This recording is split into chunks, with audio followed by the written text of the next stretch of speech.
Tuto numéro 5, reconnaître les plantes sauvages comestibles, avec aujourd'hui une plante qui fait débat, le raisin d'Amérique. Alors pour reconnaître le raisin d'Amérique, ça n'est pas très compliqué, déjà parce que c'est une envahissante, donc on la voit énormément.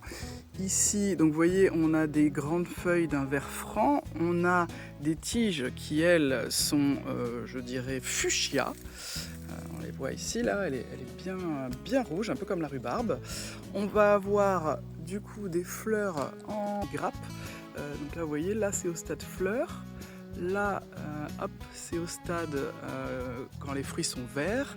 Et ils sont à maturité, voilà, quand ils sont comme ça, bien noirs. Alors pourquoi c'est une plante qui fait débat? Eh bien parce qu'elle est considérée comme toxique et pourtant elle est énormément consommée en Amérique du Nord. Là-bas ils en font des jus cuits, des sirops, des gelées, enfin voilà, ils la préparent et ils la cuisinent.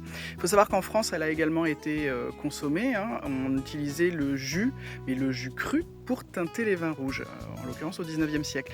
Et c'est ce qui a fait qu'elle a été ensuite interdite et considérée comme toxique en France, car il y a eu un abus de ce jus cru, encore une fois. Et il faut savoir que la baie, quand elle est crue, elle va avoir tendance à provoquer des troubles digestifs.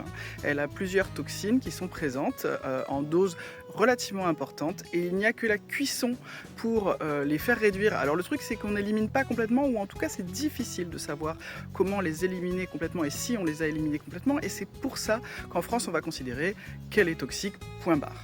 Mais comme je vous disais, en Amérique du Nord, elle est consommée. Vous pouvez d'ailleurs trouver des vidéos sur internet qui vous montrent comment préparer par exemple un sirop de pokeberry, parce que c'est le nom qu'on lui donne là-bas, P-O-K-E berry.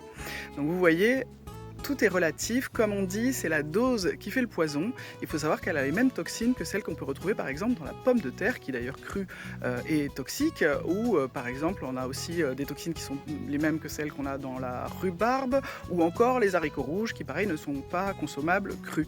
Donc voilà, c'était intéressant de travailler cette plante, surtout pour cette notion de subtilité de qu'est-ce que la toxicité. Donc si jamais vous avez envie d'essayer le sirop par exemple de pokeberry, faites-le dans des quantités limitées, évitez d'en donner aux enfants, voilà, faites avec parcimonie et surtout faites une très longue cuisson et allez rechercher un petit peu plus loin les informations. En attendant, je vous dis à très bientôt et pensez à ne surtout pas consommer les baies crues. Allez, bye bye!